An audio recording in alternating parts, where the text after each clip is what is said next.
됩니다. 함께하면 됩니다. 함께하면 됩니다. 여러분 끝까지 함께 갑시다. 함께하면 됩니다.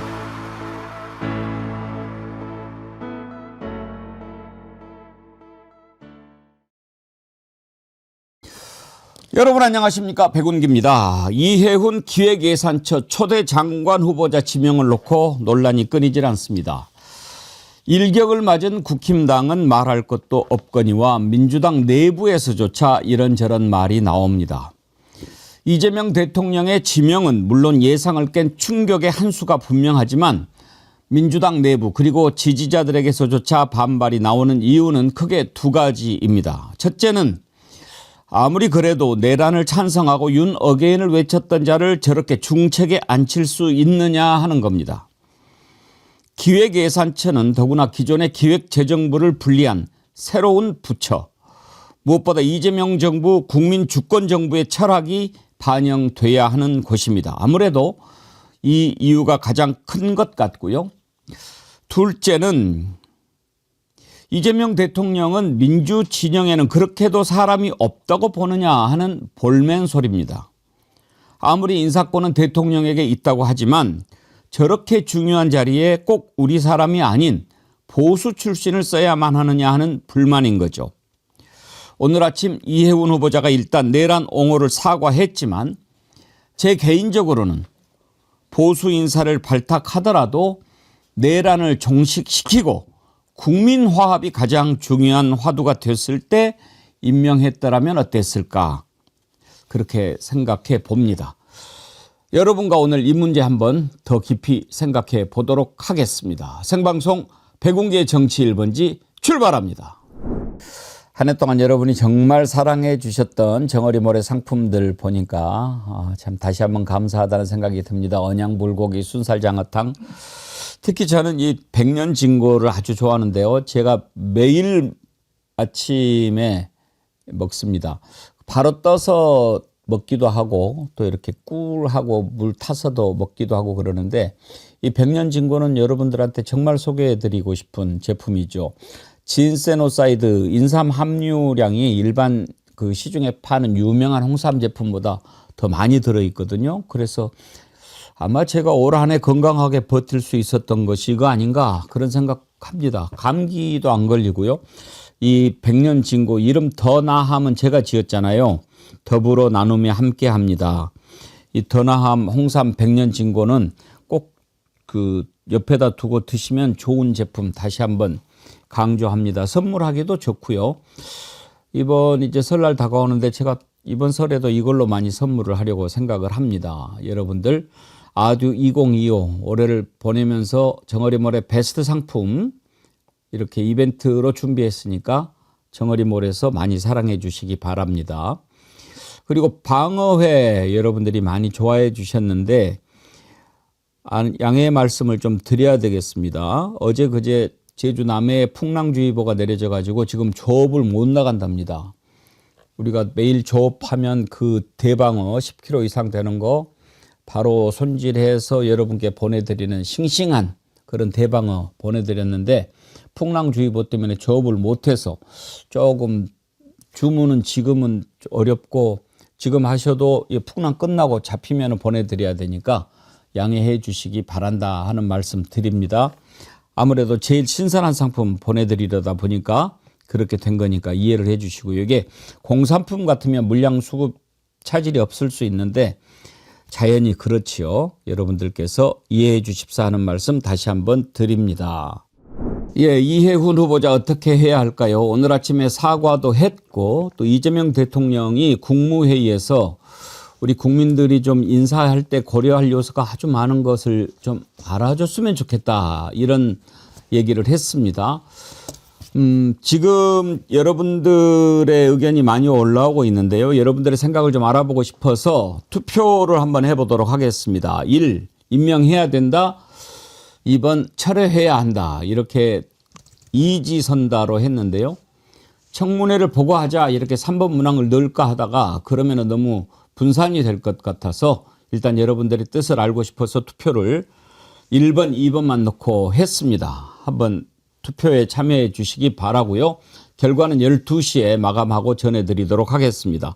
방금 전에 속보가 들어왔는데 김병기 원내대표가 사퇴했군요. 이 내용부터 먼저 다뤄보고 그리고 이해운 후보자 내용 살펴보도록 하겠습니다.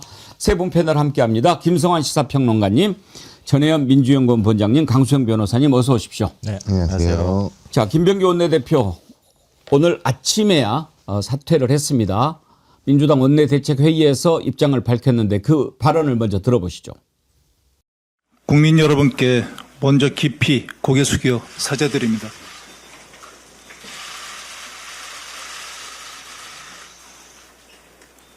국민의 상식과 눈높이에 한참 미치지 못한 처신이 있었고 그 책임은 전적으로 제 부족함에 있습니다.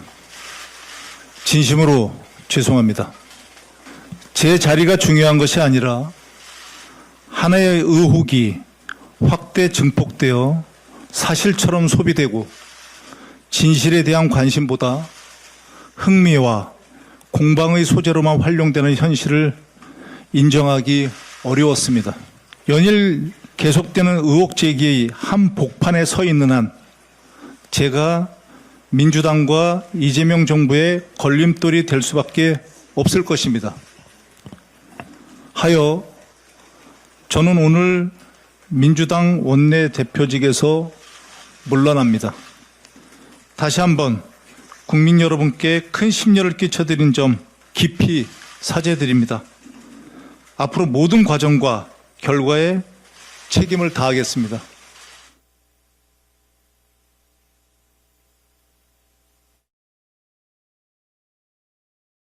네, 저렇게 사죄하고 인사드리고 원내대표를 떠났는데 제가 지난주에 망설이다가 김병기 원내대표 문제를 다뤘죠. 그때 이야기를 했습니다. 물러나는 게 옳다. 망설였던 이유는 여러분도 아시겠지만 그래도 기회를 우리가 주는 거죠. 그랬는데 말을 듣지 않았습니다. 금요일은 제가 그렇게 얘기했습니다. 월요일부터는 이 문제를 더 다루지 않았으면 좋겠다. 주말에도 조용했고 월요일에도 넘어갔습니다. 오늘 아침에 사퇴하는데 그전에 무슨 일이 있었습니까? 어제 또 터져나왔습니다. 오늘 아침 사과하는 내용을 들으면서 사퇴의 변도 저는 들으면서 말이 참 길다 하는 생각이 들었고요. 정치인에게 가장 중요한 것은 타이밍입니다. 때를 놓치면 안 됩니다. 물론 세상 만사가 다 그렇지만 정치는 더욱 그렇습니다. 국민들이 너는 물러나야 돼. 지지자들이 너 그래서는 안 되라고 했을 때 물러났더라면 어떻게 됐을까요? 이제는요. 원내대표 물러나는 거 가지고 해결이 안 될 처지입니다. 이따가 다뤄보겠지만 지금 새로 불거지는 의혹들은 수사를 받아야 할 일들입니다. 왜 이렇게 됐습니까? 누가 이렇게 만들었습니까? 자초한 겁니다. 아무튼 참 안타깝습니다. 왜 이렇게까지 만들었는지. 집권 여당의 원내대표라고 하는 자리가 어떤 자리입니까? 대통령실과 함께 지금 새로운 대한민국을 만들어 가야 하는 그 시점에 선봉에 서 있는 장수가 저렇게 화살을 많이 받고 칼로 온몸을 베어가지고 무슨 일을 할 수가 있겠습니까? 아무튼 물러난 거 잘했지만 이런 걸 김성환 평론가님 만시지탄이라고 하죠. 네, 맞습니다. 호미로 막아도 될 걸 가래로도 못 막는 상황을 만들어 놨으니 지금 지지자들 입장에서 굉장히 답답한 상황일 것 같은데요. 뭐 굉장히 저랑도 공감할 수 있는 그런 말씀들을 많이 해주셨는데요. 이재명 정부 성공을 위해서 많은 분들이 지금 응원하고 바라고 있는 상황 아니겠습니까? 근데 자꾸 지금 민주당 지도부 내에서 저렇게 불협화음이 나오고 특히 원내대표라고 하면 지금 야당하고 원내 협상을 주도해야 되는 자리거든요. 그런데 자신과 관련되어 있는 문제가 나왔을 때 타이밍을 놓쳐서 일을 더 크게 만들고 지금은 이제 아예 수사를 받아야 될 처지가 될 위험에 빠진 이런 상황을 어떻게 봐야 되는가. 최근에 민주당 지도부 내에서 계속 이런 불협화음이나 잡음들이 나오는 것, 이걸 적시에 처리를 못하는 것 자체가 이재명 정부에 큰 부담이 되는 것 같아서 굉장히 좀 답답합니다.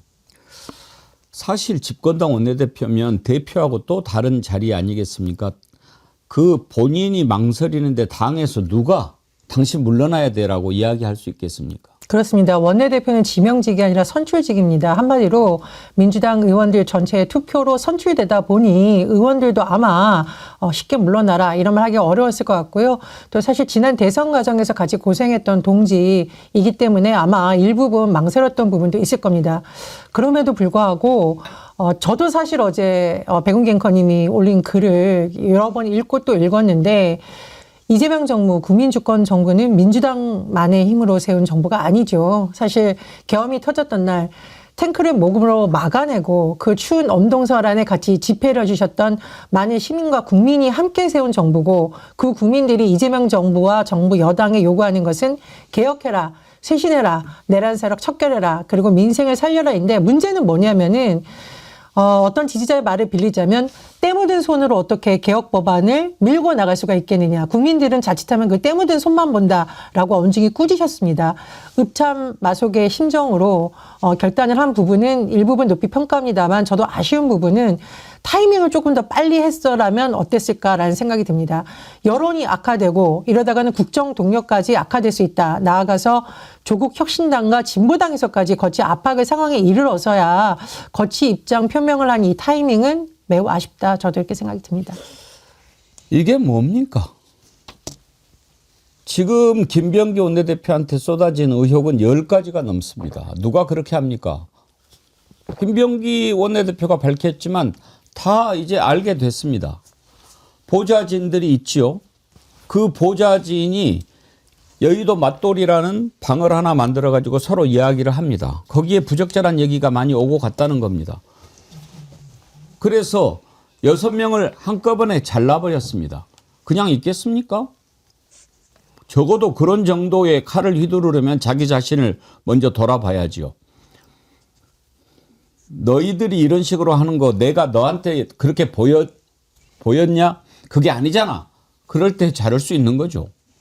그런데 본인은 지금까지 그 보좌진들을 이용해서 나쁜 짓 다 해놓고 너네들 마음에 안 들어 라고 자르면 가냥 있겠습니까? 그래도 지금 보면 그 보좌진들, 제가 보좌진들 편들려고 하는 건 아니지만 맨 처음에는 그냥 이런 정도 하면 알아서 하겠지라고 정말 센 거는 놔두고 가벼운 걸로 툭툭 잽을 날린 것 같아요. 변호사도 2명이나 있다는 거 아닙니까? 법적으로 다 검토해보고. 그런데 오히려 내가 잘못한 게 아니라 저놈들이 잘못한 거야 라고 하니까 그래? 그러면서 나오는 게 지금 뭡니까?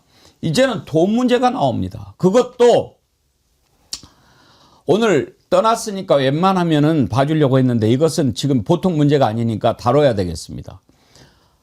지금 우리가 김건희 특검 또 3대 특검을 통해서 뭘 봤습니까? 윤석열보다 김건희가 더 위에 있어가지고 나라를 완전히 말아먹어버렸다는 것에 이제 실체를 다 보지 않았습니까? 그런데 자기 아내가 구의 부의장 카드를 갖다 쓰고 뭐 이렇게 한 것까지도 덮으려고 했다. 이건 사실이라면 범죄입니다. 그런데 지금 김건희 때문에 분노하고 있는데 당신은 뭐냐 이런 말 나오는 처지까지 만든 겁니다. 또 하나 이것은 더 큰 문제인데요. 강선우 의원과 통화 내용이 공개가 됐어요. 거기에 보니까 지난번 지방선거 공천을 앞두고 김병기 의원이 공천관리위원회 간사고 강선우 의원이 공천관리위원인데 서울시 의원 김경희라고 하는 사람이 후보 되게 해달라고 1억을 갖다 바친 모양이에요. 강선우한테. 그걸 받으면 됩니까? 받아놓고 이제 상의하는 거예요. 내가 이거 왜 이렇게 했는지 몰라. 뭘 몰라. 잘못하고 벌 받아야지. 저는 어제 그 뉴스를 보면서 야 강선우 진작 날리길 잘했다. 만약에 저거 장관 자리에 있는데 이거 들통 나가지고 문제에서 커졌으면은 이재명 정부 어떻게 될 뻔했나. 근데 그 다음날 바로 단수 공천이 됐어요, 김경희. 아니, 1억을 받은 것을 알고 그것은 하면 안 된다고 얘기했던 사람이 공관이요, 그래 간사인데 어떻게 그 다음날 공천을 받아요? 그러면 그 1억은 어디 갔어요? 둘이 나눠 먹었나? 뭐예요 이게? 이런 상황까지 스스로 자초한 거예요. 먼저 강선우 의원하고 김병기 의원하고 둘이 통화했던 내용을 한번 들어봅시다. 안 들은 거로 하겠습니다. 합당한 이유가 없다면 통과시킬 수 없다. 왜냐면 이거에 대해서 안이상은 내가 어떤 행동을 취하더라도 묵인하는 거 아니겠어요? 이 일. 정말 커집니다. 저랑 의원님이 공관위원이에요. 이거는 그러니까 법적인 책임뿐만이 아니고, 우리가 어쨌건 그 1억 이렇게 그 돈을 갖다가 받은 걸 사무국장이 그러니까 보관하고 있었다는 거 아닙니까? 일반인들이 이해하기는 쉽지 않은 얘기들이거든요. 의원님이. 정말 그냥 아무 생각이 없었던 거죠, 정말. 우리가 공관위원이기 때문에 이거는 어떡하다가 그러셨어요, 이게. 이 돈에 대한 얘기를 들은 이상은 제가 도와드려서도 안 되지만 정말 일 커집니다. 그 법적인 책임뿐만이 아니고 우리가 지금 어쩌자고 저한테 그걸 상의하셔가지고. 저도 잘 주세요. 안 받는 거. 그거는 의원님이 보셔가지고 던져놓고 나오든지 어떠든지 하셔야 되는 거지. 그거는 의원님께서 해결해야 되실 문제입니다. 그래서 그거 없어도 행복하겠어요. 예, 이게 정말 이런 사람이 아니에요. 네. 진짜 어쩌다 이렇게 됐을까요? 자, 일단 저 내용을 가지고 김병기 원내대표는 약간 짜깁기 했다라고 주장합니다. 그건 이제 보면 알겠고, 강선우 태도를 보면은 저런 사람이 무슨 국회의원을 하고 있나 참 한심하지요. 그런데 말을 들어보면 김병기 의원의 말은 참 거룩하지요. 구구절절히 참 지당한 얘기를 하죠. 왜 그렇습니까? 저거를요, 김병기 의원이 녹음을 한 겁니다. 그러니까 전화 통화가 아니고 의원님 상의 좀 하지요. 그래서 만났는데 쭉 듣는 것을 김병기 의원이 녹음을 한 거예요. 그러면 저 녹음한 게 어떻게 이렇게 알려지게 됐을까요? 그걸 녹음을 해놓고 제3자한테 줬다는 거 아닙니까? 그 3자가 보좌진인지 누군지 모르겠습니다만, 그러니까 김병기는 계속 거기에서 거룩하게 얘기하는 거야. 그거를 받으면 안 되죠. 그렇게 하면 안 되죠. 나는 이제 알았으니까. 그런데 돈이 없어졌고 그 다음날 단수공천을 받았단 말이에요. 이건 강수영 변호사님 수사해야죠. 당연히 수사 대상이고요. 범죄에 해당되는 거고, 공천의 대가로 금품을 받기로 약속하는 것만으로도 처벌이 됩니다. 실제로 돈을 받았다가 돌려준다고 해서 죄가 없어지는 거 아니고요. 어제 근데 김병기 의원의 이 녹취를 제가 이렇게 조각조각 난 것, 그리고 MBC 보도를 보다 보면은 약간 퍼즐이 흩어져 있는 듯한 느낌이 들거든요. 명료하게 스토리가 안 그려지는데, 제가 구슬들을 모아서 한번 꿰어봤더니 이런 스토리가 될 것 같아요. 여기서부터는 제 추론입니다. 자, 결정이 났더니 이 김경이라는 사람들 쪽에서 이제 연락이 왔다, 이런 호소를 하는 걸로 보여요. 이 말은 뭐냐면 김경이라는 사람이 문제가 있어서 공천을 안 주기로 했던 것 같아요. 처음에는 안 주기로 결정이 나니까 김경 이 사람 입장에서 돈이 1억이 갔는데 공천이 안 나와. 그럼 난리 칠 거 아니에요. 그래서 김병기 원내대표 전 원내대표 이런 얘기 합니다.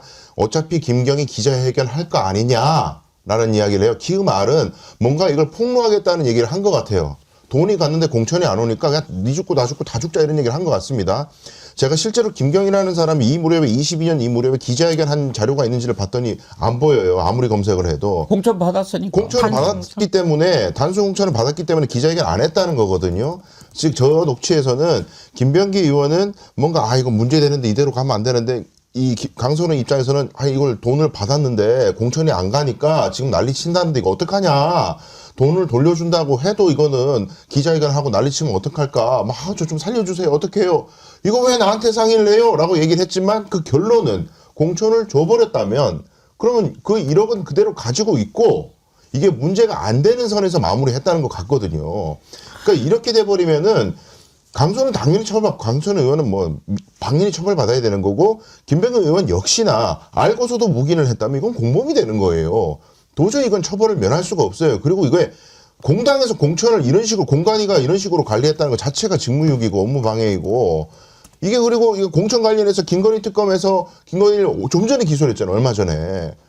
그 기소를 하면서 특검해가지고 지금 전국이 그렇게 흘러가고 있는데 민주당 안에서 이런 돈 문제가 펼쳐진다 이러면 내년 지방선거 앞두고 민주당도 저 지방선거 공천 받을 때 밑에 사람도 공천 주면서 현역 의원도 돈 받아먹는구나. 이렇게 또 이야기가 될 거 아닙니까? 이거 굉장히 심각한 문제가 됐어요. 네. 지금 사실 이거는 핵폭탄입니다. 아마 보좌진에서 마지막 카드로 갖고 있었을지도 몰라요. 또 있는지는 모르겠지만 이래도 버틸래라고 이제 치는 것 같은데 문제는 그때 당시에 왜 그러면 강선우 의원이 김병기를 찾아가서 저렇게 울며 불며 얘기를 했느냐. 김성환 평론가님, 그때 이제 물론 공천관리위원회가 공천관리위원장이 있을 거 아니에요? 근데 그때 당시에 위원장은 무슨 교수 출신인가? 예. 그냥 외부위원이죠. 좋게 말하면 그냥 모양이고 좀 안 좋게 말하면 핫빠진 거예요. 간사 김병기 의원이 실권자였던 거 아닙니까? 네, 맞습니다. 그러니까 이제 김병기 의원을 찾아간 거죠. 그래서 지금 그 좀 조심스러워야 할 부분은 강선우 의원이 어디까지 이걸 알고 있었는지 돈을 받는 과정에서 그리고 공천과 정말 그 1억 원이 직접적인 관련성이 있는지 이 부분은 확인이 좀 필요하지만 우리가 지금 생각할 때는 어찌됐든 간에 공천을 줬단 말이에요. 근데 그 전에는 컷오프 대상이었다는 거죠. 다주택 문제가 걸려가지고 컷오프 대상으로 올라가 있는데 이번 사단이 터져버리던 거라요. 그 전에 돈이 갔다는 거고. 근데 강선우 의원 지금 그 녹취 내용을 보면 내가 어쩌다 이렇게 됐을까 이렇게 얘기를 하거든요. 근데 이거는 자기가 돈을 받는 과정에 개입하지 않았으면 저런 말을 할 수가 없는 거예요. 왜냐하면 사무국장이 돈을 받아놨는데 나는 전혀 몰랐는데 이게 지금 와가지고 협박을 하든 뭐든 뭐가 있는 상황이니까 저렇게 당혹스러워한다. 그러면은 내가 어쩌다 저렇게 했을까라는 말을 하면 안 되거든요. 보통의 경우는 저렇게 말이 안 튀어나오거든요. 이거는 자기도 아는 상황에서 돈을 받았다고 우리가 추정할 수 있을 것 같아요. 그러니까 돈을 일단 받아놨는데 컷오프 대상이 올라간다는 거를 이미 인지했고 그러니까 김경호 의원이 너 돈 줬는데 왜 나를 컷오프 시키려고 해? 라고 반협박하듯이 지금 얘기를 했고 그러니까 당황스러워서 김병기 공관이 간사한테 와서 이거 어떻게 하면 좋을까요? 이렇게 얘기했다는 거는 거꾸로 좀 악의적으로 해석하면 공천 좀 주세요. 저 좀 살려주세요. 그렇죠. 이런 얘기로 해석이 된단 말이에요.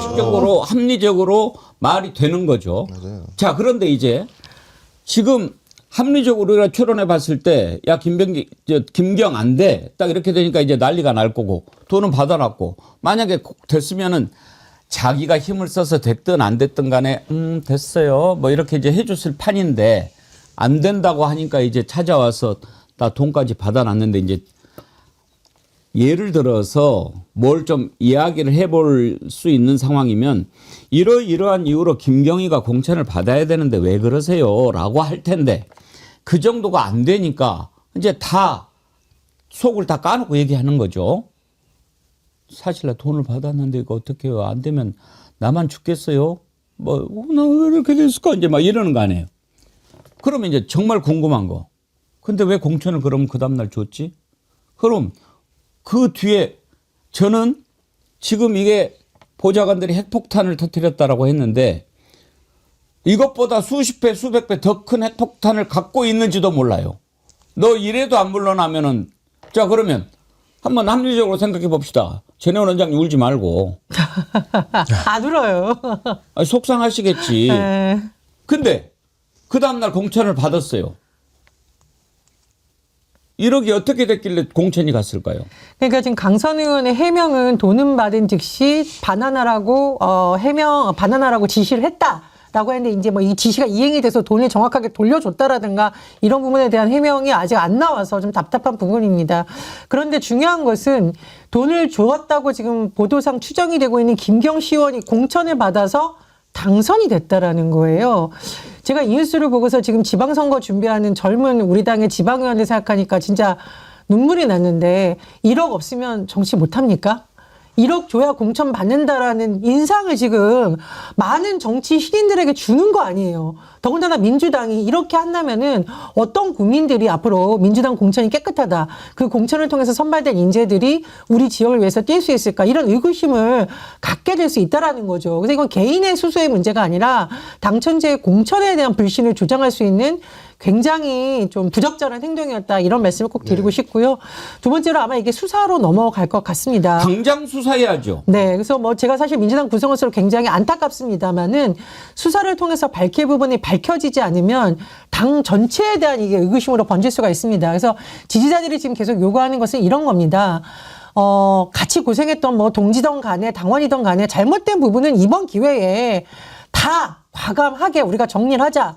그래야 이재명 정부, 국민주권 정부를 세워준 국민들이 이재명 정부를 계속 지지해 줄 수 있다.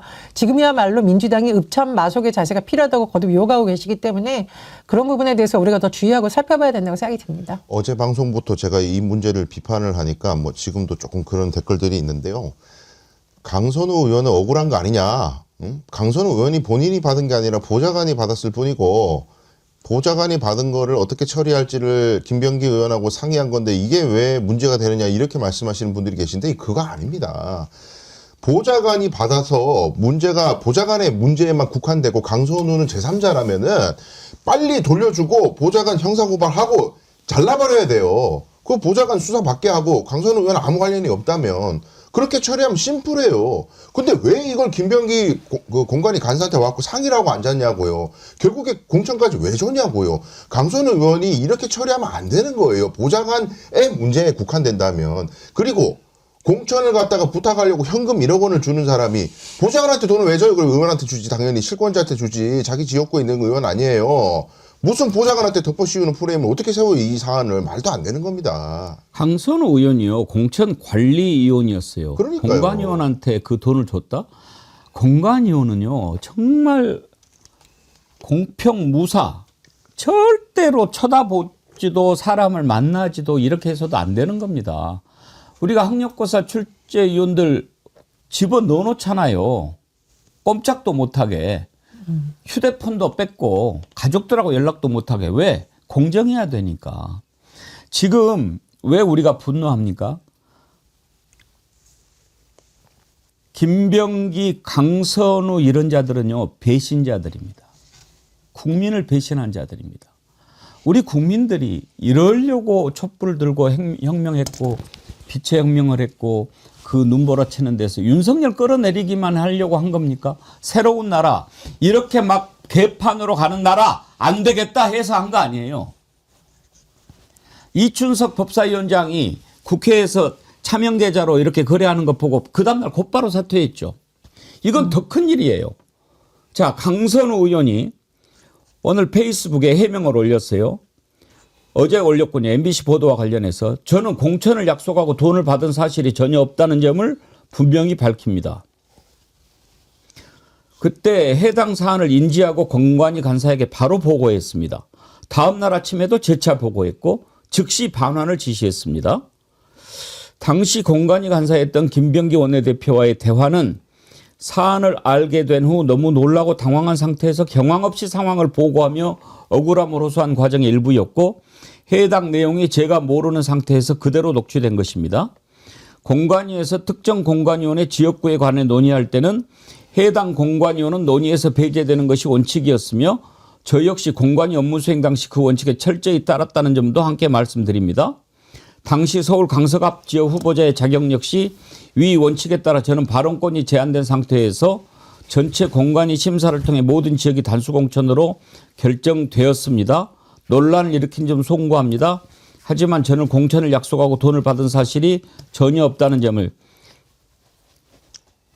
와, 참 어리석네. 이거 정말 비겁한 거예요. 왜냐하면은 이게 지금 다 책임 전가하는 건데 100% 정말 맞다고 신뢰한다 치고 전제하고 말씀을 드리면, 그러면 김병기 공관위 간사는 민주당의 한 자기 지역구 보좌관에 돈을 1억이나 준 사람을 단수공천 해줬다는 얘기입니다. 돌려주는 건 중요한 게 아니에요. 안 돌려줘도 돌려줘도 범죄가 되는 거예요. 룰을 깬 거예요. 저 사람은 공천 주면 안 되는 사람이에요. 그럼 자기는 돌려주라고 지시를 했는데 김병기 공관위 간사가 그냥 공천 줘 이렇게 됐다는 거예요. 그럼 김병기 간사에게 책임을 돌리는 거예요. 자기 살자는 얘기만 하는 거예요, 지금? 그럼 말도 안 되는 얘기를 하고 있어요, 아주 그냥. 강선우 의원은요, 빨리 경찰 수사 받아야 합니다. 그 전에 의원직을 사퇴하는 것이 좋을 것 같습니다. 강선 의원이 저렇게 당황스러워했던 거는 선거 과정에서 회계 책임자도 돈을 받았을 때 의원도 같이 처벌하도록 돼 있어요. 그러니까 회계 책임자인 거예요, 사무국장이. 그러니까 어떤 방식으로든 사무국장이 돈을 받으면 의원도 같은 책임을 져야 되는 상황인 거거든요.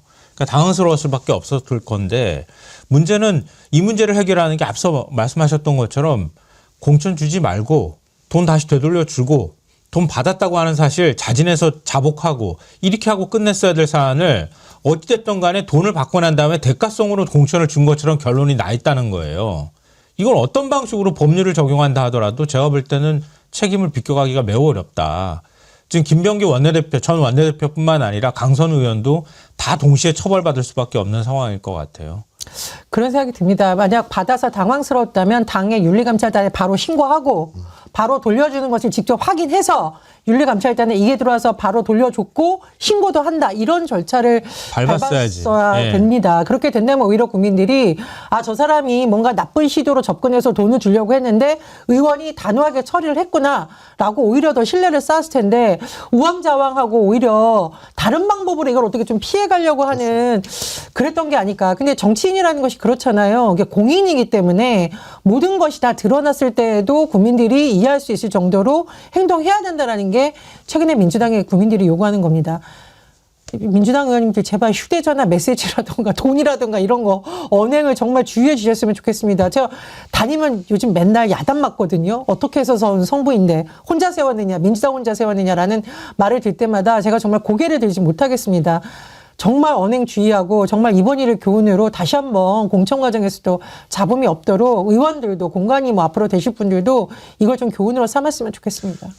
이 해명도 지금 사실관계가 좀 다른 것 같은데요. 강선우 의원이 지방선거 당시 해당 사안을 인지하고 공관위 간사한테 바로 보고했다.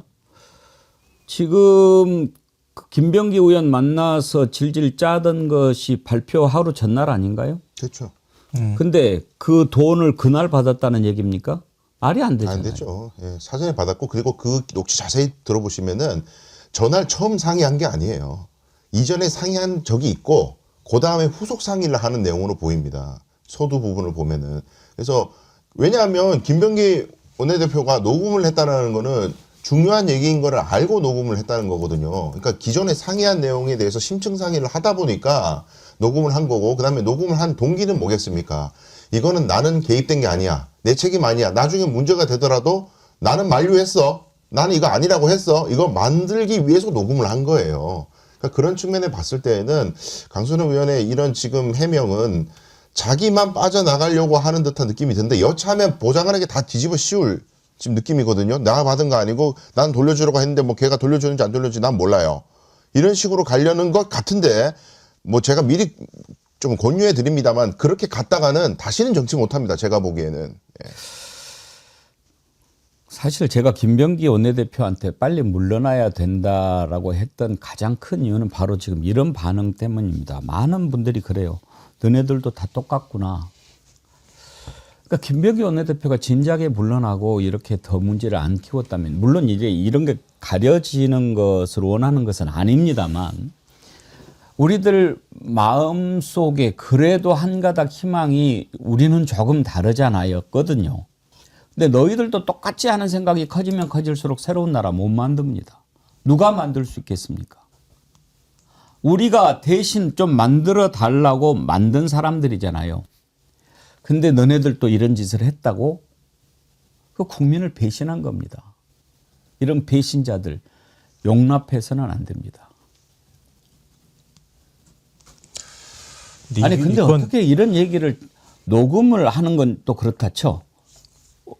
삼자한테 왜 그걸 전달을 해요? 그러게 말입니다. 그것도 더 답답한데요. 이게 뭐 범죄 행위를 은폐하는 걸 옹호하는 것처럼 될 것 같아서 제가 말을 못 하겠지만 그때는 지가 떳떳하다고 생각했으니까 전달했겠지. 그렇죠. 야 이런 일이 있었는데 말이야. 내가 이렇게 대응해서 잘했지? 그 얘기를 하고 싶은 거예요. 그러니까 그 아까 말씀하셨던 것처럼 사전에 얘기가 있었고 그래서 강선우 의원이 찾아왔을 때 이런 얘기를 할 거라는 걸 알고 있었고, 그리고 녹음을 했고, 그리고 어찌됐든 간에 나는 돈 받은 부분에 대해서 빨리 처리를 제대로 하라라고 얘기했다. 그러면 어떤 방식으로든 나중에서 논란이 된다 하더라도 난 면피될 거다. 이 계산을 하고 사실은 녹음을 했다고 볼 수 있는 거거든요. 근데 그거를 그 당내에 굉장히 중요하고 비밀스러운 사안인데 그걸 제3자한테 저서심 이렇게 폭로하게 만들었다. 그것도 매우 부적절한 거고요. 그래서 저는 처음 든 생각이 국정원 출신이라서 저렇게 하는 건가? 그런 생각을 들게 만든다는 거예요. 그리고 더 제가 좀 심각하다고 생각하는 건 뭐냐면 3구 대선이에요.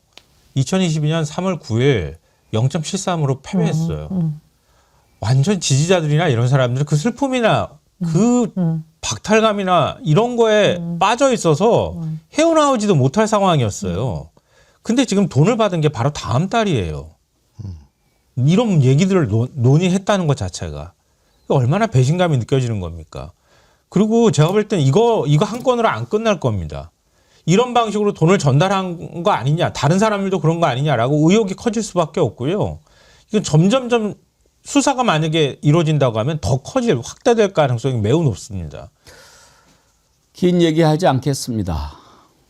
제가 방금 말씀드린 대로 두 사람 빨리 의원직 사퇴하고 수사받고 합당한 처벌 받아야 합니다. 은영훈 님이 딱 정답을 주시네요. 김병기와 강선우는 의원직 내려놓고 철저한 조사를 받고 숙고의 시간을 가져라. 길게 말할 필요가 없지요. 절대로 있어서는 안 될 일입니다. 김병기 의원 또 배우자가 뭐 카드 쓴 거 이런 내용도 나왔는데 이건 그냥 넘어가겠습니다. 사퇴도 했고 뭐 이것에 비하면 지금 이건 또 세 발의 피올시다. 다음으로 넘어가겠습니다. 이해훈 기획예산처 장관 후보자, 장관 후보자 그것도 기획예산처. 기획예산처는 기존에 기획재정부가 있는데 거기에서 워낙 중요하니까 따로 떼어냈어요. 그래서 이건 정말 초대 장관이고 이재명 정부의 철학을 가장 잘 반영할 만한 그런 사람이 맡아야죠. 그런데 그걸 보수 출신에서 왔다. 그것까지 좋아요. 그런데 보니까 내란도 옹호해. 윤 어게인을 외쳐. 아니 이런 사람을 굳이 써야 되나. 국민들이 깜짝 놀랐죠. 오늘 아침에 일단 그 부분에 대해서 이해훈 후보자가 입장을 밝혔습니다. 제가 어제 이야기했죠. 두 가지 필요하다. 첫째, 반드시 자신이 그렇게 옹호하고 잘못했던 부분에 대해서 확실한 사과를 해야 된다. 두 번째, 능력으로 보여줘야 된다. 그랬는데 일단 첫 번째 사과했습니다. 진솔한지 아닌지 한번 들어보시죠. 지금 우리 경제, 우리 사회는 엄중한 상황입니다. 고물가 고환율의 이중고가 민생에 많은 부담을 주고 있습니다. 회색 코뿔소 같은 상황이라고 봅니다. 예, 저건 어제의 그 발언이고 오늘 사과한 장면 들어보시죠. 잠깐만요.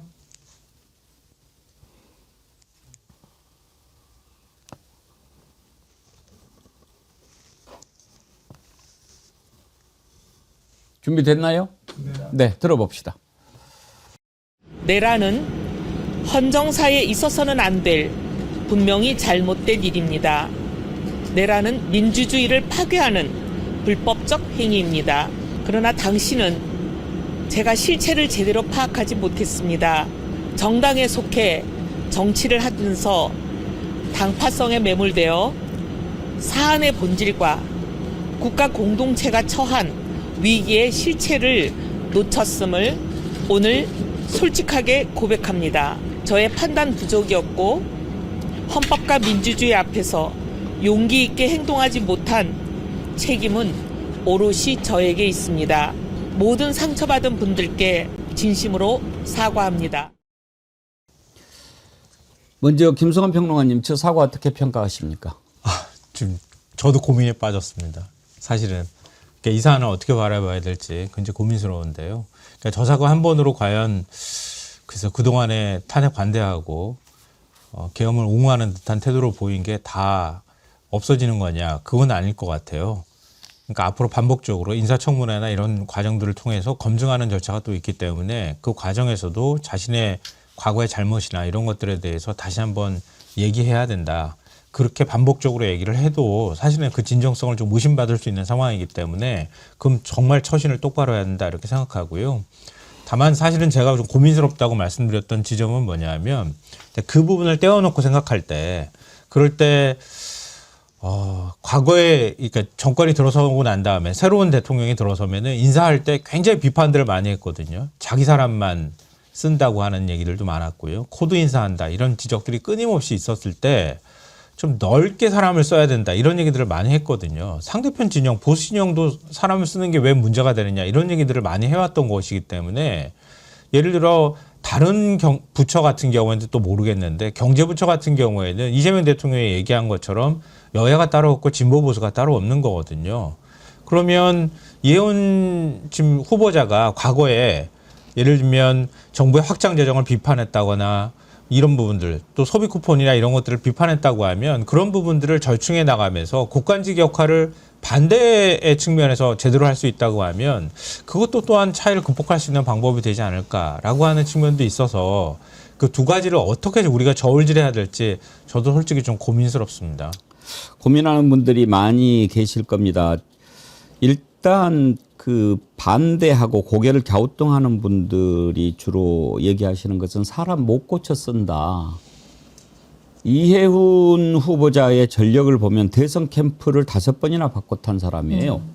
이회창, 박근혜, 유승민, 윤석열, 김문수까지. 이런 정치 행보를 보면서 저것도 배신할 거 아닌가 이렇게 생각하는 사람들이 있죠.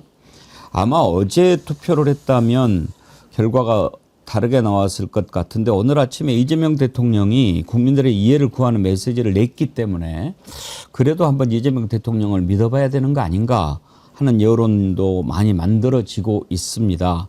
일단 오늘 아침 사과 메시지 전혜연 원장님은 어떻게 평가하십니까? 뭐 사과를 안 한 것보다는 낫다라고 생각을 합니다. 근데 이 내란이라는 것이 일반적으로 우리가 저 사람이 보수정당 출신이라는 거는 좀 굉장히 다른 문제죠. 그리고 이혜훈 후보자가 그동안 보여줬던 행보가 끊임없이 반성하고 예를 들면은 윤석열 내란은 잘못된 것이다. 그리고 빨리 국민의힘이 손절해야 된다. 그거 안 하면 난 탈당이라도 하겠다. 이런 행동을 한 것이 아니었기 때문에 청문회까지의 과정이 상당히 난관이 있을 거다. 전 좀 이렇게 전망을 하고요. 일부 언론 보도를 보면은 당장 민주당 내 의원들이 공개적으로 반발하는 기류가 잡히고 있습니다. 근데 국정이라는 것이 물론 대통령이 잘하시는 것도 중요한데 정부 여당이 같이 보조를 맞추고 상임위 역할도 굉장히 중요하거든요. 그래서 아마 이게 이제 청문회가 분기점이 될 것 같은데 내란 문제와 더불어서 이재명 정부가 가고자 하는 경제 정책 방향에 대해서 정확하게 인지를 하고 있고 그 국정 철학과 맞고 가고 있는지 그 부분에 대한 검증도 하나의 잣대가 될 걸로 봅니다. 강수영 변호사님은? 개인적으로는 이재명 대통령의 정치적인 어떤 아이디어와 생각이 무엇인지 이해는 돼요. 그리고 그걸 통해서 얻고자 하는 효과도 무엇인지 생각은 잘 이해는 됩니다. 근데 이제 심정적으로 두 가지 지점에서 요건이 좀 충족돼야 된다고 보는데 대통령도 말씀하셨어요. 국민 눈높이에 맞춰야 된다고. 첫 번째는 이혜훈이라는 사람이 뭐 내란 이후에 뭐 연단에 올라가가지고 마이크 잡고 팻말 듣고 집회하고 이랬던 것이 당협위원장이었기 때문에 그냥 마지못해서 한 거였을 뿐이다. 뭐 이런 식으로 해명을 할 거면은요 말만으로는 안 되고요. 구체적으로 국민의힘 서울시당에서 각 당협위원장들한테 계엄 이후에 어떤 지시를 했는지, 어떤 행사에 뭐 누구를 동원해라, 나와라, 여기에 와달라 이런 연락을 했으니까 자기가 갔을 거 아니에요. 본인이 그게 진심이 아니고 당파성 안에서 내가 당협위원장이기 때문에 어쩔 수 없이 갔다라는 이야기 하고 싶으시면은 서울시당이 했던 공지라든지 이런 것들을 까야 됩니다. 그러면서 본인이 진짜 진정성이 그게 아니었다. 국민의힘이 이런 식으로 내란 이후에도 계속해서 내란을 옹호하고 윤석열의 탄핵을 막기 위해서 집단적으로 이런 대응을 했었다. 그래서 나도 어쩔 수 없었다. 이런 얘기를 해줘야 진정성도 있고 또 국민의힘은 나름대로 또 이제 위헌정당으로 우리는 가는 길이 지금 있지 않습니까? 그때의 자료들을 확보할 수 있다는 그런 생각이 일단 들고, 그다음에 두 번째는 뭐 이런 내란 여부를 떠나가지고 이재명 정부의 정책에 대해서 발맞춰가지고 예산을 기획할 의사와 뜻이 있는가? 이 정책들에 대해서 자기는 지금 어떤 입장인가. 과거 TV 토론에서 전혀 다른 얘기를 했었기 때문에 앞으로 어떻게 할지 모호한 얘기 말고요. 뭐 경제 위기 상황이고 퍼펙트 스톰이고 회색 코뿔 쏘고 뭐 이런 얘기 경제 정론지에 나오는 용어들을 막 쓰시던데 이제는 그 원론적인 얘기는 하실 건 알겠습니다만은 인사청문회에서는 구체적으로 개별 정책에 대한 입장을 밝히셔야 됩니다. 그거 동의 안 되면 국민들이 절대 용납 못할 겁니다. 예. 근데 이게 역할이 좀 달라졌거든요. 그러니까 기재부 장관을 만약에 부총리를 임명했다고 하면 그러니까 경제 정책을 다 총괄하는 입장이거든요. 근데 기획예산처 장관일 경우에는 예산 국간직이라고 생각하면 됩니다. 예산을 어떻게 집행할 것인지, 예산 누수는 없는지, 예산 구조조정할 부분은 없는지 이런 것들을 들여다보는 자리거든요. 그러니까 직접적인 경제정책을 만드는 자리에 있는 사람은 아니다. 그 부분을 저는 이재명 대통령이 고려했다고 봐요. 예를 들면 기재부 장관을 임명하기는 매우 부담스러웠을 거거든요. 근데 그동안에 이제 정부 재정이 확장 재정으로 가는 건 안 된다 이렇게 반대를 했던 인사이기 때문에 그러면 확장 재정으로 지금 이재명 대통령이 얘기한 것처럼 지금 씨앗을 뿌려야 된다. 돈을 빌려서라도 돈을 써야 된다. 이렇게 얘기하면 돈을 쓰되 기존의 예산 누수라든가 예산 구조조정할 부분들이 있다고 하면 그런 부분들은 오히려 긴축하고 구조조정하는 이런 것에 대한 것들을 절묘하게 잘 조합한다고 하면은 아주 나쁜 선택은 아닐 수도 있겠다. 그런 희망은 개인적으로 좀 갖고 있어요. 그러니까 그거를 단선적으로 우리가 봐서 모든 정책들을 다 이재명 대통령하고 생각이 완전히 다른데 부딪힐 사람을 갖다 임명해놨다. 이렇게까지 굳이 생각 안 해도 되지 않을까 하는 생각은 합니다. 진보 보수 가릴 것 없이 실력 있는 사람이면 다 쓴다. 이게 탕평이죠. 저는 그런 대탕평의 원칙 찬성하고 이재명 대통령의 이번 발탁도 그런 배경에서 이해합니다. 다만 순서가 지금은 내란 종식이 가장 시급한 우선 과제니까 이거는 좀 먼저 정리를 하고 그 다음에 이제 국민 화합도 해야 되고 그렇게 할 때 발탁을 했으면 어땠을까 그런 아쉬움이 좀 있는데요. 일단 이재명 대통령이 여러 가지 생각을 많이 하지 않았겠습니까? 오늘 아침에 국무회의에서 그런 심경을 토로했습니다. 들어보시죠. 가장 모범이 되어야 될 정치 또 관료, 정치인 관료들이 이 점에 대해서 더 깊이 생각해 주면 좋겠고 우리 국민 여러분께서도 예를 들면 이번에 강요 지명이나 인사에 있어서 참으로 고려할 게 많다는 점을 생각해 주시면 고맙겠습니다. 물론 모든 일들은 최종적으로 국민의 뜻에 따라 최대한 결정될 겁니다.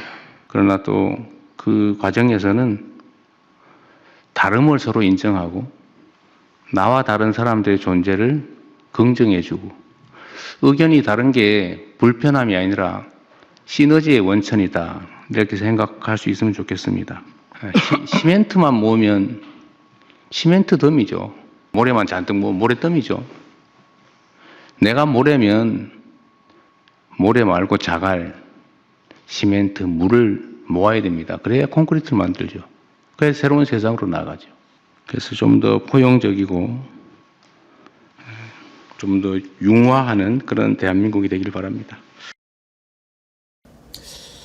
공감이 가지 않습니까? 어때요? 전혜원 원장님, 대통령의 고민이 좀 읽혀집니까?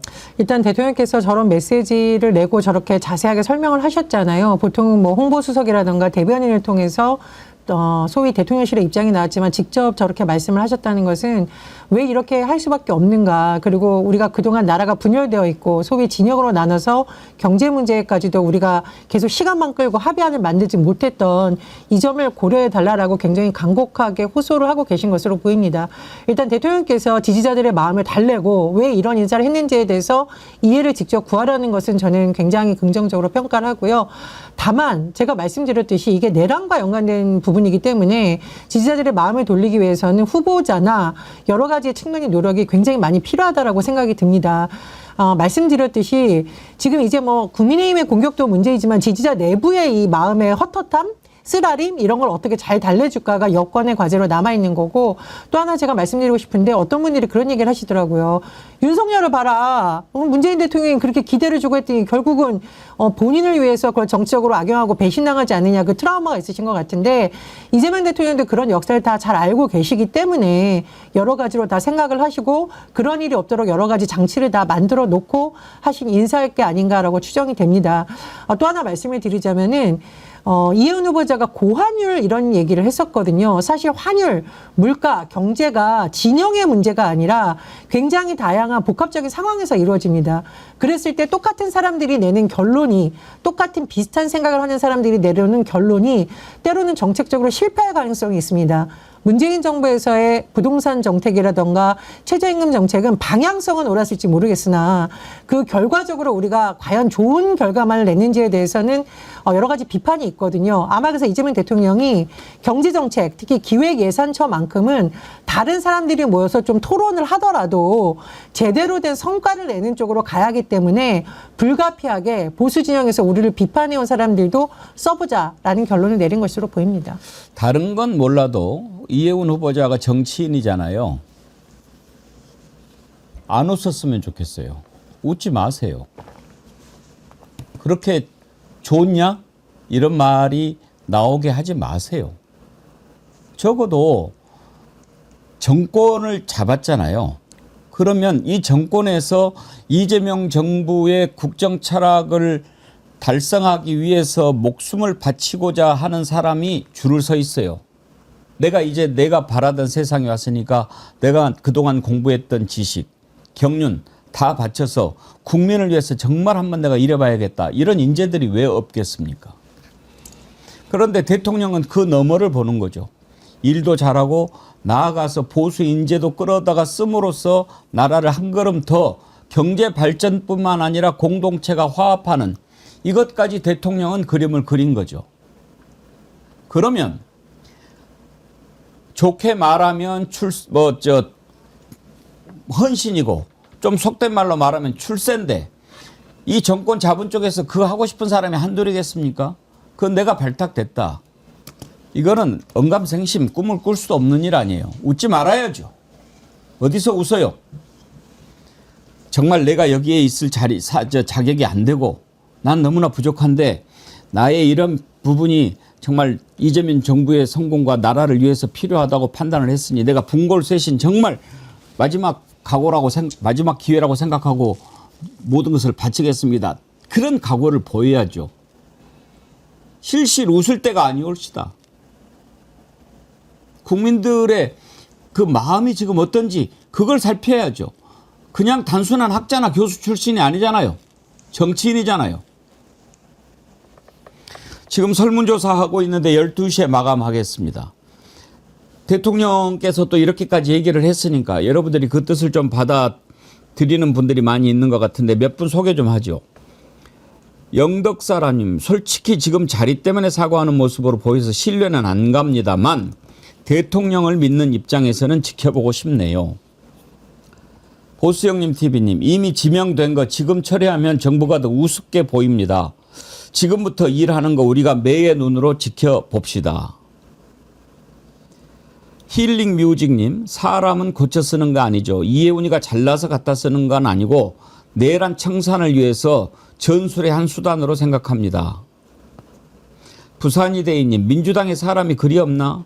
하지만 끼리 문화로 자칫 매너리즘에 빠지기 쉬우니 자극제가 될 겁니다. 그런 의견 주셨어요. 이금예님, 우리는 대통령 입장을 생각합니다. 다 알아서 하실 것입니다. 우리는 대통령을 믿습니다. 저는 81세 할머니입니다. 이덕화님, 계속 그렇게 인사하면 동지는 간대 없고 깃발만 나부끼고 말 겁니다. 협치 아이고 협치 좋아하시네. 이런 의견도 있습니다.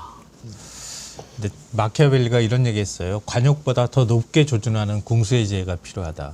이런 얘기를 했거든요. 저게 관역이 있으면 관역으로 곧바로 쏠 수 있는데 관역보다 더 높게 조준하는 겁니다. 왜냐하면 중력이 작용하거든요. 그러면 화리부실할 때는 관역보다 더 높게 조준해야 그 관역에 가서 맞을 수 있거든요. 그러니까 이재명 대통령이 지금 그런 수를 생각하고 있는 것 아닐까 하는 기대도 저는 개인적으로 합니다. 왜냐하면 어찌됐든 간에 이재명 대통령은 지금 잠재 성장률이 떨어져 있는 상태에서 국가가 재정 역할을 해야 된다고 보는 거거든요. 근데 이용훈 같은 사람이 국가 예산처에 장관으로 있으면서 국관직 역할을 하면 거기에서 혹시나 모를 예산 누수나 이런 것들을 잡아주는 역할을 또 할 수도 있거든요. 그게 잘 조화되면 어떨까 이런 생각도 들고요. 좀 더 넓게 좀 길게 본다면 그러니까 보수 쪽 인사들을 이재명 대통령이 지금 실험적으로 과감하게 발탁해서 쓰잖아요. 근데 송미령, 권오을 두 장관도 지금 잘하고 있거든요. 그리고 허은하 전 의원 같은 경우에도 국민소통수석 역할을 하고 있는 거고요. 그러니까 이런 방식으로 이재명 대통령이 애초에 얘기했던 것처럼 그러니까 대선 기간 동안에 우리보다 좀 더 확장되어 있는 운동장 넓게 쓰는 방법들로 가겠다고 얘기했을 때 사람들이 아이 대통령 당선되고 나면 안 그럴 거야. 금방 뭐 태도 달라지겠지 이렇게 생각했지만 이재명 대통령은 그게 아니라는 거예요. 하고 있다는 거예요. 실천하고 있다는 거거든요. 과감하게. 그러면 저는 이게 지방선거에서도 서울시장 선거나 이런 데들까지도 쭉 영향을 미칠 가능성이 굉장히 높다고 봅니다. 이런 방식들이 지금 당장은 좀 반발을 불러일으킬 수 있을지 모르겠지만 우리 동지들을 쓸 수 있는 자리들은 또 많이 있거든요. 그러니까 이것 하나를 가지고 너무 거기에 대해서 과잉 해석하거나 너무 흥분할 필요는 없을 수 있겠다. 이런 생각도 좀 해봅니다. 관역 너머를 겨냥한다. 참 멋진 말씀인데 관역 위를 겨냥한다. 분명히 이재명 대통령은 큰 그림을 그린 것 같습니다. 제가 그렇게 믿어요. 이게 단순히 원포인트가 아니잖아요. 송미령 장관 유임시킬 때도 그랬고 이번에 그렇고 또 지금 이제 나오는데 국무총리를 유승민 전 의원을 고려했다는 것 아닙니까?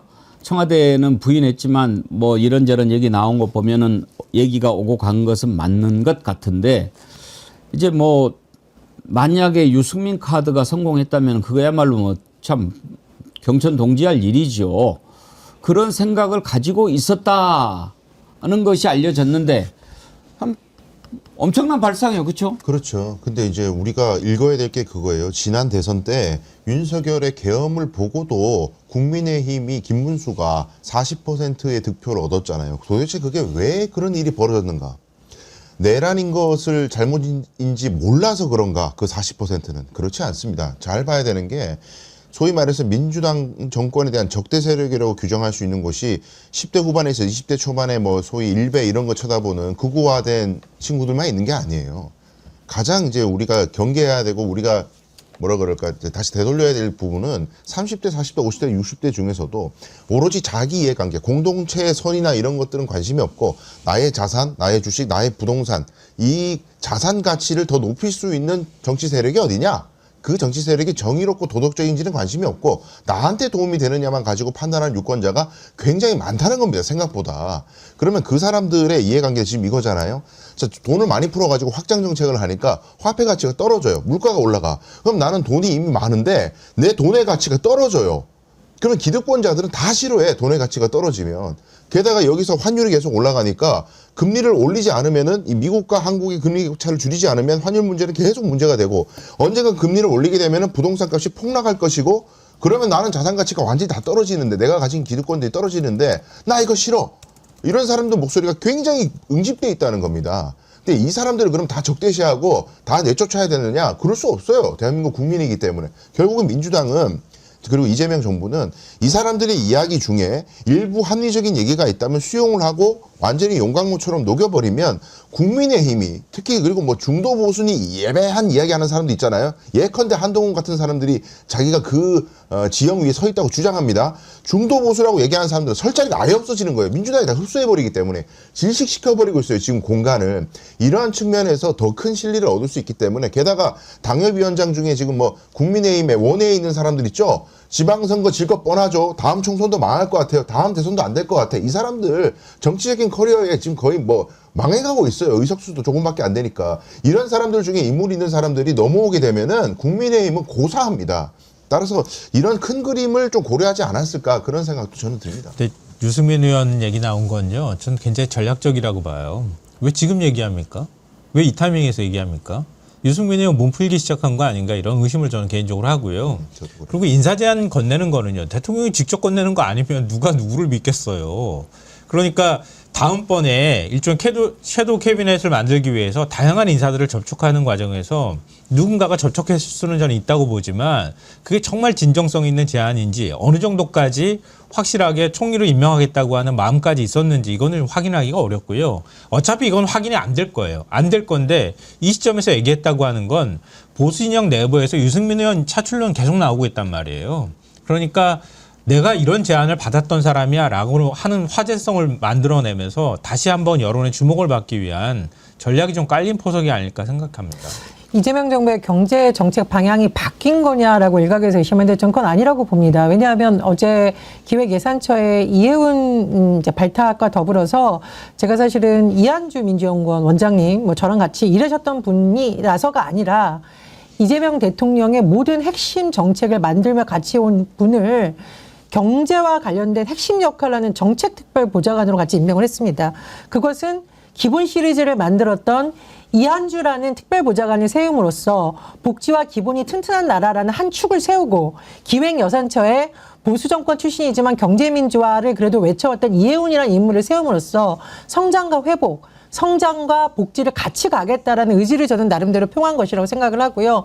또 이해운이 가서 혹시 기획예산처가 제대로 역할을 못하는 거 아니냐, 대통령의 경제 철학과 다른 방향으로 가냐는 우려를 불식시키기 위해서 대통령의 가장 큰 오랜 멘토이자 민주당과 국정기획위원회에서의 큰 틀을 컨트롤 타워 역할을 했던 큰 인물을 같이 내세움으로써 그런 우려를 불식시키기 위한 장치는 뒀다라고 생각을 합니다. 근데 중요한 것은 성과를 내는 거잖아요. 그래서 저는 앞으로 어떤 경제 성과를 내고 국민들이 그걸 체감하느냐, 이게 정말 우리 정부가 여권이 안고 있는 큰 과제라고 생각합니다. 네, 이재명 대통령이요. 저는 노무현 대통령 좀 닮았다고 생각해요. 늘 평상시에도 그런 생각하거든요. 굉장히 좀 실험적인 걸 좀 좋아하는 스타일이기도 한 것 같고요.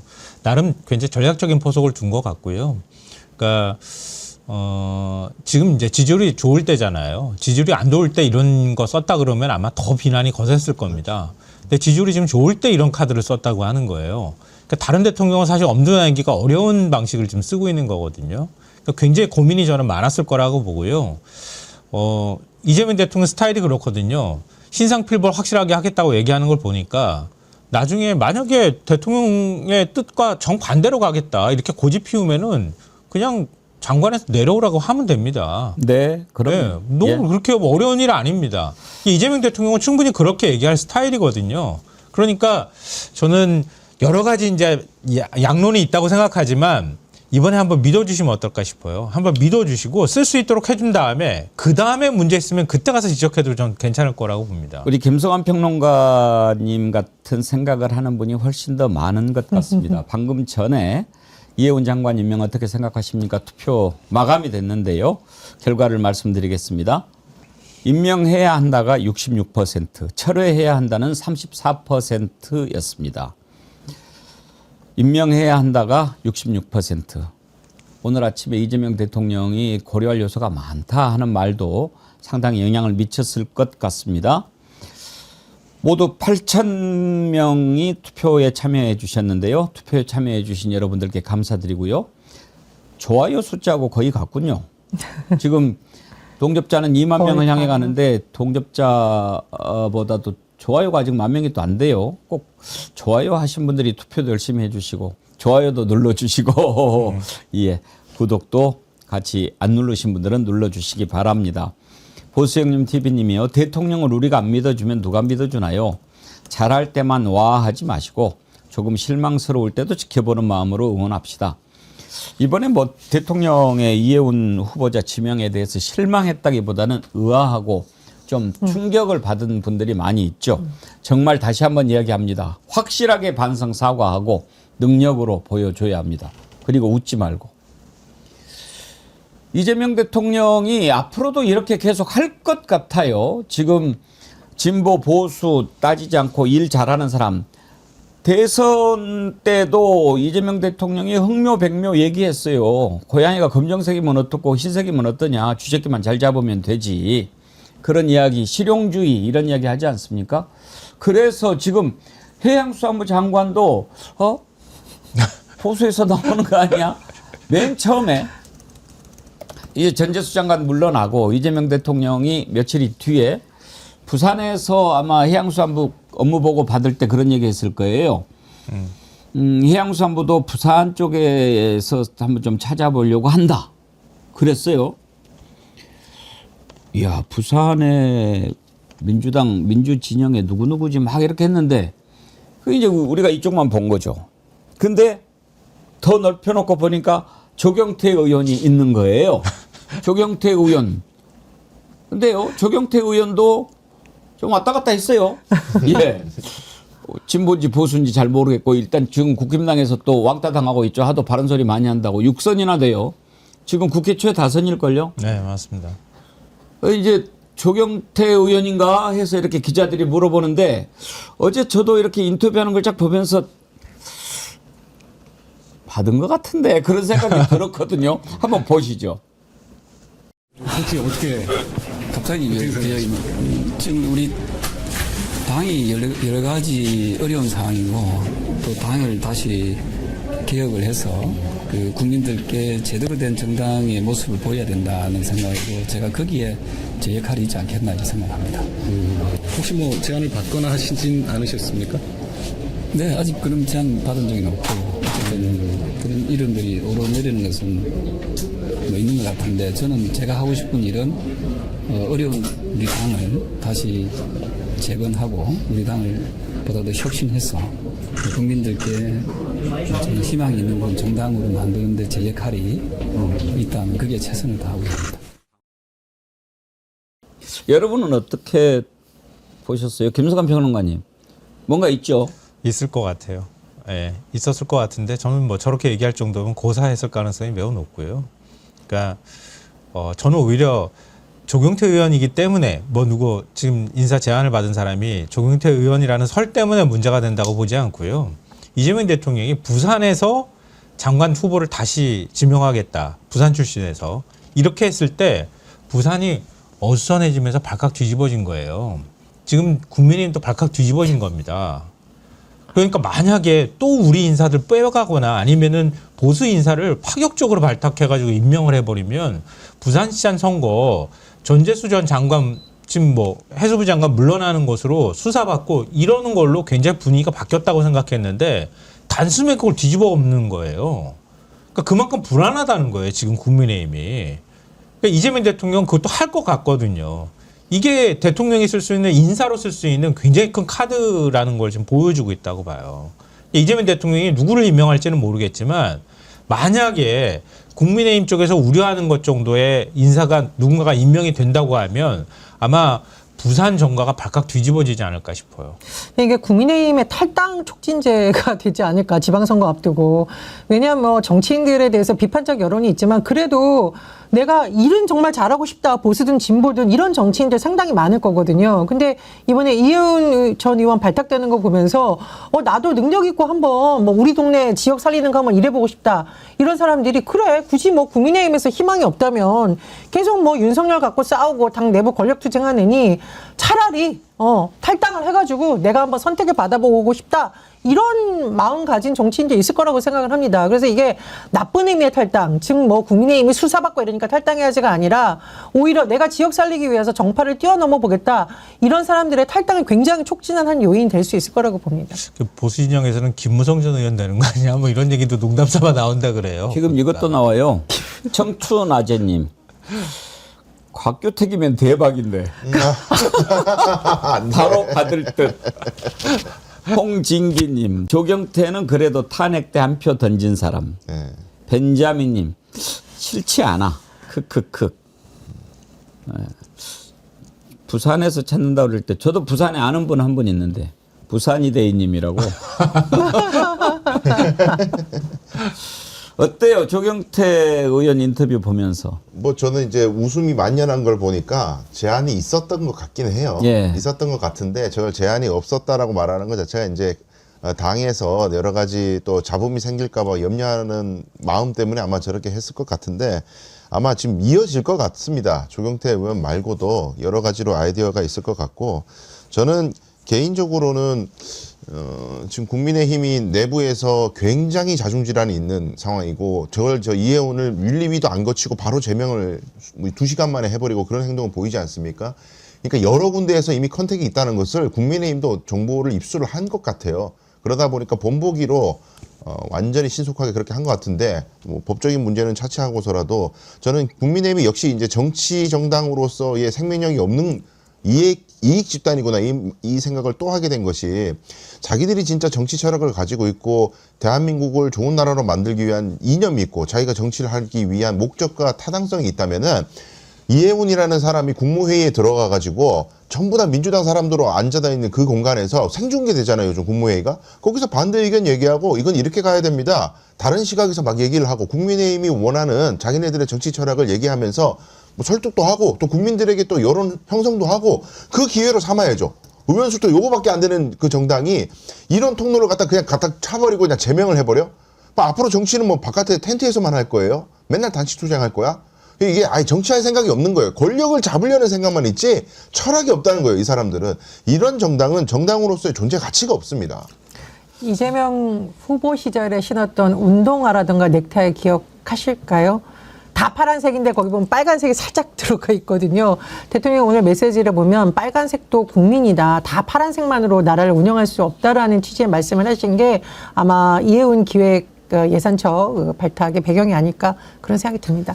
예, 하여튼 오늘 논란의 두 가지 살펴봤는데요. 참 많은 생각을 합니다. 무릇 공직에 나가고자 하는 자는 자기의 모든 것을 살펴봐야 합니다. 내가 나갈 만한가? 나가서 제대로 할 수 있는가? 그리고 때를 잘 알아야죠. 이재명 대통령이 이렇게 발탁하고 이러는 거를 보면서 얼핏 그런 생각도 드네요. 이제 저 당 곧 없어질 거 아닙니까? 그럼 폐점 돼버린 데서 이렇게 찾으면 다 뭐 때 묻어서 못 쓰죠. 없어지기 전에 쓸만한 거 골라서 빼는 것도 괜찮을 것 같다는 생각도 들기는 합니다. 예. 오늘 설문조사까지 이렇게 참여해 주신 여러분들께 진심으로 감사드리고요. 제가 소개해드린 분은 댓글 소개해드린 분은 신청해 주십시오. 저희가 준비한 선물 보내드리도록 하겠습니다. 1부는 여기까지 하고 오늘 또 민주당 관련해서 중요한 게 많은데 2부에서 민주당의 김병주 의원 모시고 더 깊이 한번 들여다보도록 하겠습니다. 함께해 주신 김성환 평론가님, 전혜원 원장님, 강수영 변호사님 우리 내년에 보내. 네, 그러네요. 2026년에 건강하게 봅시다. 예, 수고하셨습니다. 감사합니다. 감사합니다.